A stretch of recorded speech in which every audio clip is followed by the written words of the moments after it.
Sri Gurubhyo Namaha, children. Children, today we are going to discuss about Russian Revolution and its impacts. Actually, in first paragraph itself, we discussed about various events during 19th century, and among them, Russian Revolution we discussed, and it has some historical importance. So, the biggest outcome of the war was Russian Revolution, and it had a special place in the world history. And the socio-political and economic conditions prevailed in Russia, which was abroad due to the losses and sufferings during the war. So, there were really two revolutions. One was in 1917 in March, and the other in November. So, on the abdication of the Tsar, the Borgias government, Borgias the government is it was the government for the middle class people, and they wanted to continue the war, but the people were against it. So, there was a second uprising under the guidance of a person called Lenin, who took power and established a communist government in Russia. Now, what are the causes of the revolution? First one, social causes. In Russia, Peter the Great and Catherine II, they started to follow westernization without changing the social conditions. So they didn't change the conditions of the people, but they wanted to westernize it. So the Russian peasants were serfs tied to lands owned by wealthy Russians. Actually, the Russian farmers, no, they were serfs. They were cultivating under the owners of the land, and the wealthy Russians were the owners of the land. These serf were the low class people. They were working under the wealthy Russians. So after Russia's defeat in the Crimean War, some reforms were introduced. So in 1861, Tsar Alexander II, he abolished this serfdom and emancipated the serfs. So emancipated means forced from restrictions, but they were not given enough land. Even though they were saved, they were not given enough land. So these peasants became the powder keg for the revolution. So keg is nothing but a group of people, a part of the revolution. The laborers and workers whose number had increased on account of industrialization were aggrieved as they got very low wages. So, as they were not satisfied because their wages were low. Now, role of revolutionaries. So, the spread of revolution among the intelligent persons, and the SARS government made the socialistically students to carry out the propaganda to the peasantry. So, students started to spread to the cultivators about this.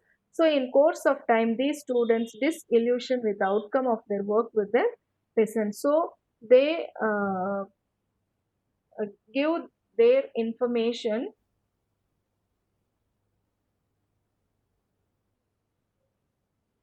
These students, they made changes in the minds of the peasants and took to terrorism.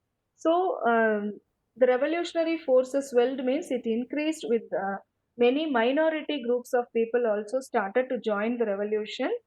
Jews and Poles were the minority people who joined the revolution, and soon, based on the Marxist philosophy, new ideas began to take shape, and a social and democratic labor was formed. So, as a result, a democratic labor party was formed, and these Marxists, they declared themselves against the acts of terrorism, and they believed that working class also should rise against this.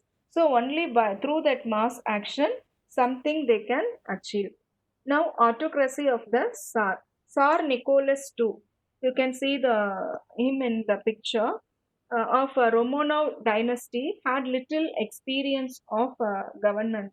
Actually, his wife name was Tsarina Alexandra, and was a dominant personality, and Nicholas was under her strong influence.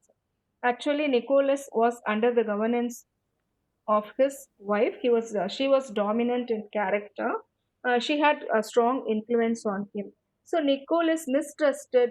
He didn't believe most of his ministers, and he was surrounded by the flatterers who will be praising, and determined that Russia should not be left out in the scramble for colonial possession. So Russia also should participate to acquire some possessions. So Nicholas encouraged Russian expansion in Manchuria, and this provoked a war with Japan in 1904.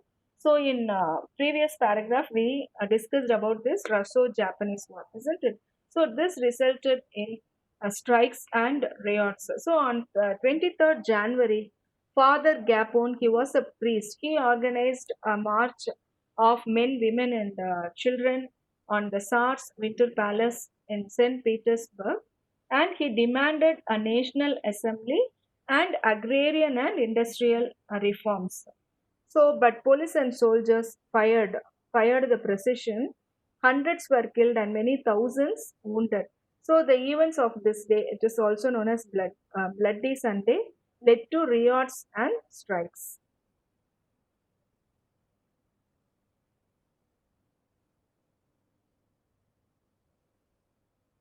The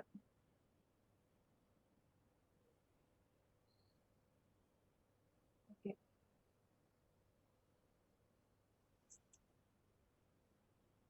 And in which the Governor General of Moscow and uncle of the Tsar was killed by a bomb.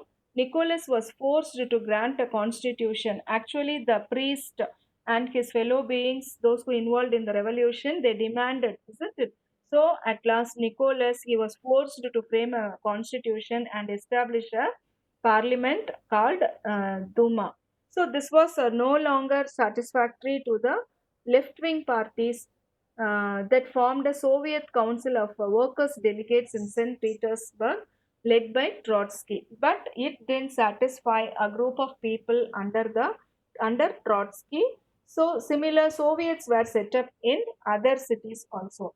The Duma gave the middle class people a voice in government. So through this Duma parliament, the middle class people they can their voice can be heard in the government. They had a certain role to play in the government. So the moderates were supportive of the government's policy, while others continued its to oppose. Now opposition to Tsar and dissolution of Duma. The outbreak of the First World War had temporarily strengthened the monarchy as Russia allied to France and Britain. So, as there was a rumor of a palace revolution, Nicholas made himself the commander. So, there was a rumor that somebody is going to attack the palace. So, he himself became the commander in chief of the army. And at the end of 1916, Rasputin, who had a domineering influence over Tsar and the Tsarina, was murdered by a member of the Tsar's family. Actually, this Tsarina and the Tsar. No, they were under the control or under the guidance of Rasputin, and he was killed by a member of the Tsar's family. So the members of the St. Petersburg were arrested, and Duma opposed the Tsar's move. So it was dissolved and fresh elections held. So without change of government policy, the fourth Duma ended, and it started with the revolution of 1917. So in this picture, you can see the revolution that took place in 1917. Okay. Even on 23rd February, when the socialists they celebrated International Working Women's Day, on that day Tsar seemed unchallengeable, but he had to abdicate on the morning of 2 March. So, but he had to abdicate means he had to fulfill his duty. So, though none called for strikes,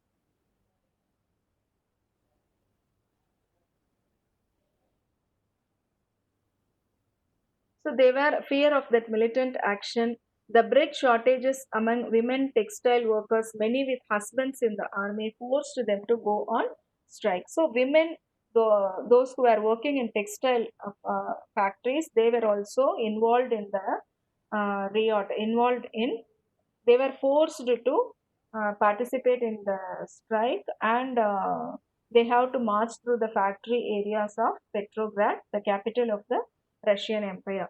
So masses of women workers demanding bread for workers. So they also joined and towards factory workers and shouted, "Come out, stop work." So the city's 4 lakh workers joined the movement the next day, that was on 24th February. Abdication of Tsar. So the government used the troops to break the strike. But soon mutinies broke out in the barracks. Barracks means the place where the soldiers will be there. So many revolts they started to, many problems started there, and Tsar ordered a declaration of martial law. But his order was not broadcast in the city as there was no one to do this job. So this Tsar he ordered, but there was no one to do that job. Then Tsar tried to return to Petrograd. The railway workers on his way, the railway workers stopped his train.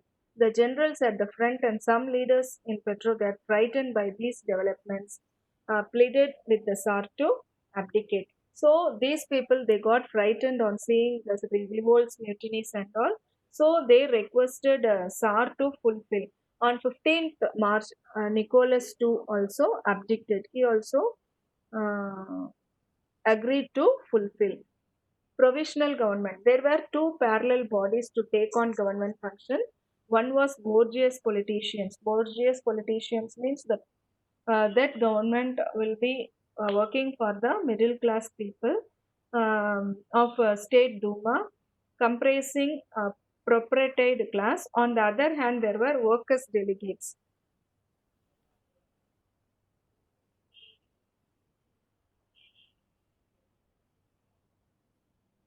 The workers' delegates in the Soviet they were influenced by the left wingers. So those in the Duma were able to form a provincial government with the consent of the Soviets. The Soviet was two parties that came into existence. One was Mensheviks and another one was Bolsheviks. But Bolsheviks were timid and undecided.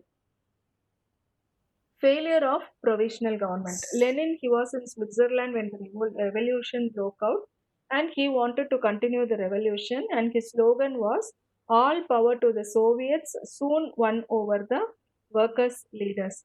So, due to the reasons of the shortages, the people during war, the people were attracted by the slogan that is bread, peace, and land. But the provisional government made two mistakes. One was redistribution of land, the decision on the redistribution of land, and the other one to continuing with the war. So what happened? The peasant soldiers they deserted their posts and joined those who had resorted to land grabbing. So they deserted, they left their posts and they joined to the uh, those who had uh, resorted to land grabbing. Resorted means adopt.